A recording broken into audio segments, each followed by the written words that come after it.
So the ship officials came to the husband and said, "Your wife is not on board and we have to leave. Do you have any idea where she might be?" So maybe Dad remembered the little shop his wife loved so much, and maybe he dashed off to the ship. He did dash off to the ship to go there, looking for his spouse. He looked around and he found her, and they rushed back to the dock just in time to see the ship had pulled up anchor, and the cruise liner with their underage children was pulling out to sea. Well, you can bet there was a little go-round on shore. This was your fault. No, it was your fault. But then, after all that was over, you can bet those parents immediately went into prayer mode. Now, it didn't matter whether they were practicing Christians or faith believers of any kind, or even non-believers. When you have done all that you can for your children whom you love more than life, you love them enough to take them on a cruise. And then you see them sailing away on a 100,000-ton cruise ship without you. You start to call on all that guards the universe. All that you might have never thought was holy, but you think is holy now. Praying first that they will be safe. And secondly, that they will remember to act like the ladies and gentlemen that you were trying to raise them to be. May they please be a good reflection of those who are raising them. We have some newfangled technology, and I want to pause for a moment. Thank you. One source says celebrations of mothers and motherhood can be traced back to the ancient Greeks and Romans who held festivals in honor of the mother goddesses Rhea and Cybele. They were the goddesses of fertility and nurture, and from them we get the idea of Mother Earth that nurtures us and gives of herself, gives her life so that we may live. During the early 20th century, as women won the right to vote, 2 generations of the Ann Jarvis family, a family of West Virginia women, lifted up women of all kinds who nurtured young people. Their emphasis was on women who understood service to children everywhere, women who nurtured their own children and children who were growing up without mothers. The Jarvis women very wisely called this day Mothering Day. It was this model of selflessness that they wanted to lift up to the world, mothering. So that the world would see in these women the selfless love of God. They were understandably horrified to see Mothering Day become Mother's Day, a commercial holiday where big businesses made billions of dollars off of their original idea of simple service.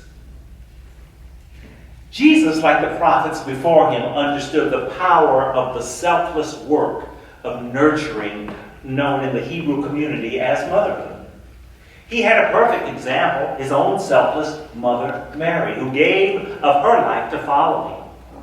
In one of his most impassioned outcries, he pictured himself as mother when he says to the temple officials in all of Jerusalem in Matthew and Luke, "How I long to gather you as a mother hen gathers her brood under her wings, but you would not let me." However, here at the end of the Gospel of John, Jesus is praying to Creator God on behalf of his brood, his disciples, the children he has to leave behind. It's no surprise that this prayer that he prays, read in our hearing, sounds much like a parent, sounds like a selfless mother. He is praying like the woman must have been as she stood there watching the cruise ship sail away, that they would be models, heavenly models of good behavior. Jesus said, I am not just praying for my children. I am praying for all those who will believe in me because of how my children talk and how my children act. Jesus is saying, Lord, let these my children, in my absence, be the kind of children that will draw people to me and thus to you. In my absence, make my children kind. Make my children honest. Make my children strong. Make my children wise. Make my children welcoming to all people. In this text, Jesus goes on to say that if my children's kindness reflects me, and thus on you, God, we will all be one. Being one what? Being exactly the same is not the same as being one in the heavenly sense. Being exactly the same is totalitarianism. And we know what totalitarianism has done to the world that we live in. We are called to be one, and yet we rejoice that we are created beautiful in all of our diversity. I just finished playing that wonderful song for Cheryl. And it had lots of notes. The notes were not the same. Theologian Thomas Edward Breedendahl says that oneness is a relationship of mutual dependence and trust, such that our most effective access to God is by way of one another. Let me say that again.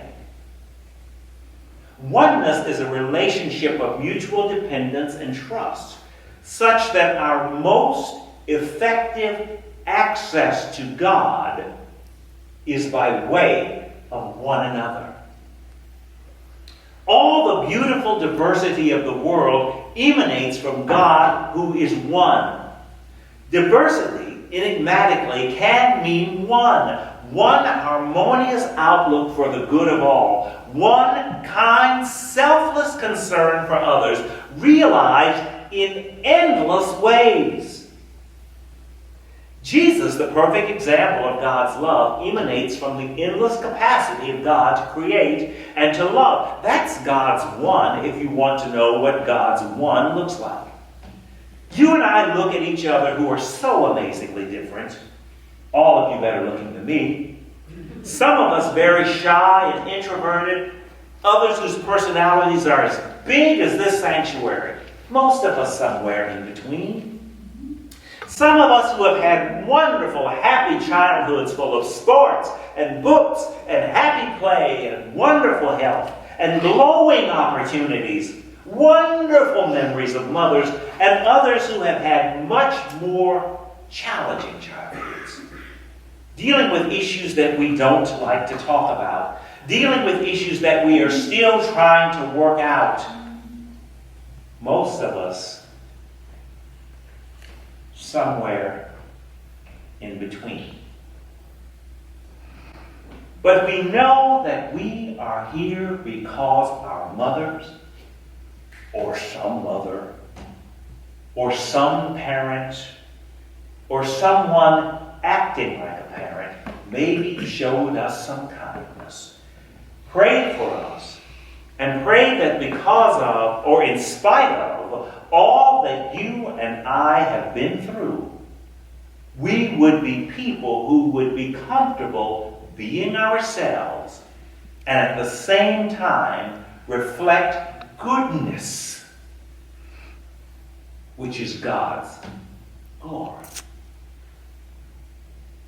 That is what makes you and me and God's church divine. The act of mothering can nurture us toward divinity. Jesus is saying what mothering desires for her children. Yes, Cheryl. Perhaps heaven smiles when we realize that we are becoming our mother. in that sense. The entire story of Jesus tells us how God cradles us in God's arms and is willing to go through even death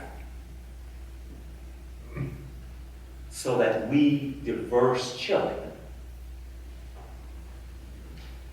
can reflect heaven.